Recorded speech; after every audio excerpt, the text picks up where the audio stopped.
আসসালামু আলাইকুম। বাংলাদেশ বেতার রংপুর। স্থানীয় খবরে আমন্ত্রণ জানাচ্ছি তৌহিদা ইসলাম। প্রধানমন্ত্রী শেখ হাসিনা আশ্রয়ণ প্রকল্পের আওতায় প্রদত্ত গৃহসমূহকে নিজের সম্পদ বিবেচনা করে তার সঠিক যত্ন নিতে এবং যথাযথ রক্ষণাবেক্ষণ করতে সুবিধাভোগীদের প্রতি আহ্বান জানিয়েছেন।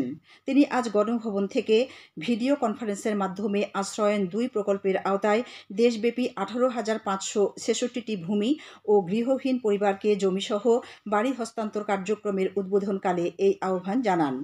প্রধানমন্ত্রী একই সঙ্গে সুবিধাভোগীদেরকে বিদ্যুৎ, পানিসহ সকল জাতীয় সম্পদের অপচয় না করতেও আহ্বান জানান। ১ ইঞ্চি জমিও ফেলে রাখা যাবে না উল্লেখ করে তিনি প্রত্যেককে তাদের আশেপাশের পতিত জমিতে কোনো না কোনো ফসল আবাদ করতে বলেন। শেখ হাসিনা স্থানীয় জনপ্রতিনিধি ও প্রশাসনকে তার পক্ষ থেকে সুবিধাভোগীদের হাতে গৃহের চাবি ও জমির যথাযথ দলিলাদি হস্তান্তর করতে বলেন। অনুষ্ঠানে তিনি দেশের ২৬টি জেলার সব উপজেলাসহ আরও ৭০টি উপজেলাকে ভূমি ও গৃহহীন মুক্ত ঘোষণা করেন। এই ঘোষণার মধ্য দিয়ে গাইবান্ধা, লালমনিরহাটসহ দেশের মোট ৫৮টি জেলা ও ৪৬৪টি উপজেলা ভূমি ও গৃহহীন মুক্ত হল।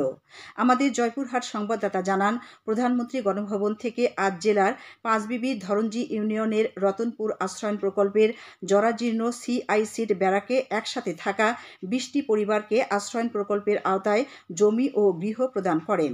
উল্লেখ্য, জয়পুরহাট জেলার ৫টি উপজেলা ইতোমধ্যেই ভূমিহীন ও গৃহহীন মুক্ত ঘোষিত হয়েছে।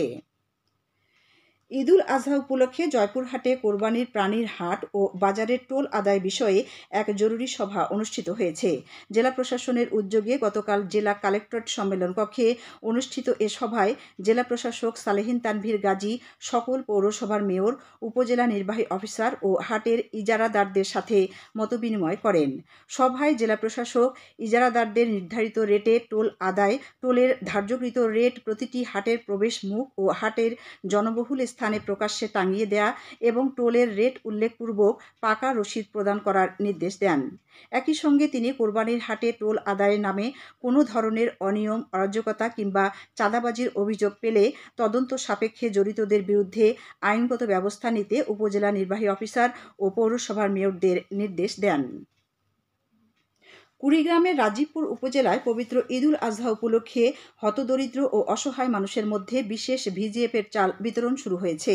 উপজেলা নির্বাহী অফিসার তানভীর আহমেদ আজ সকালে উপজেলার সদর ইউনিয়ন পরিষদ চত্বরে এই বিতরণ কাজের উদ্বোধন করেন। সরকারের সামাজিক নিরাপত্তা বেষ্টনী কর্মসূচির আওতায় উপজেলার ৩টি ইউনিয়নের ১৯,৬৫৬টি পরিবারের প্রত্যেককে ১০ কেজি করে মোট ১৯৭ মেট্রিক টন চাল বিতরণ করা হবে। দুর্যোগ ব্যবস্থাপনা অধিদপ্তরের তত্ত্বাবধানে স্থানীয় ইউনিয়ন পরিষদগুলো এসব ভিজিএফের চাল বিতরণ করছে। আগামী শুক্রবার পর্যন্ত এই বিতরণ কার্যক্রম অব্যাহত থাকবে। জিঙ্ক, ধান ও চাল সংগ্রহ কার্যক্রম উপলক্ষে গাইবান্ধায় জেলা সমন্বয় কর্মশালা অনুষ্ঠিত হয়েছে। গতকাল জেলা কৃষি সম্প্রসারণ অধিদপ্তরের কনফারেন্স হলে দিনব্যাপী এই কর্মশালার উদ্বোধন করেন জেলা কৃষি সম্প্রসারণ অধিদপ্তরের অতিরিক্ত উপপরিচালক রোস্তাম আলী। যৌথভাবে জেলা খাদ্য বিভাগ ও গেইন বাংলাদেশের আয়োজনে কর্মশালায় বায়ো-45 জিঙ্ক ধান ও চালের গুণাগুণ এবং মানবদেহে এর প্রয়োজনীয়তা তুলে ধরা হয়। উল্লেখ্য, এবছর গাইবান্ধার 7টি উপজেলায় 758 হেক্টর জমিতে 53,760 মেট্রিক টন জিঙ্ক ধানের চাষ করা হয়েছে।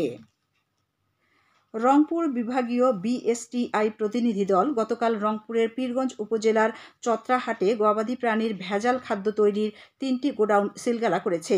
গবাদি প্রাণীর ভেজাল খাদ্য তৈরি এবং বিক্রির অভিযোগে পীরগঞ্জের এসিল্যান্ড তকি ফয়সাল তালুকদারের নির্দেশে গত 5ই জুন এসব গোডাউনে তালা লাগিয়ে স্থানীয় ইউনিয়ন চেয়ারম্যানের তত্ত্বাবধানে রাখা হয়।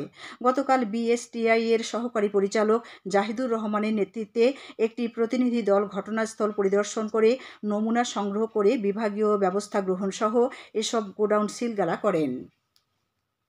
বঙ্গবন্ধু সৃজনশীল মেধা অন্বেষণ প্রতিযোগিতা ও জাতীয় শিক্ষা সপ্তাহের সমাপনী উপলক্ষে গতকাল কুড়িগ্রামের রৌমারী উপজেলায় পুরস্কার বিতরণ অনুষ্ঠানের আয়োজন করা হয়। উপজেলা পরিষদ সম্মেলন কক্ষে এ উপলক্ষে আয়োজিত অনুষ্ঠানে প্রধান অতিথি ছিলেন উপজেলা পরিষদ চেয়ারম্যান মোহাম্মদ শহীদুল ইসলাম শালু। উপজেলা নির্বাহী অফিসার নাহিদ হাসান খান অনুষ্ঠানে সভাপতিত্ব করেন। অনুষ্ঠানে বিভিন্ন প্রতিযোগিতায় বিজয়ী শিক্ষক, শিক্ষার্থী ও শিক্ষা প্রতিষ্ঠানের মধ্যে পুরস্কার বিতরণ করা হয়। সবশেষে আবহাওয়া। আজ সন্ধ্যে ৬টা পর্যন্ত পূর্বাভাসে বলা হয়েছে, দেশের অভ্যন্তরীণ নদীবন্দরগুলোর জন্য কোনো সতর্কবাণী নেই এবং কোনো সংকেতও দেখাতে হবে না। খবর শেষ হলো। আমাদের পরবর্তী স্থানীয় খবর প্রচারিত হবে বেলা 2:05 মিনিটে।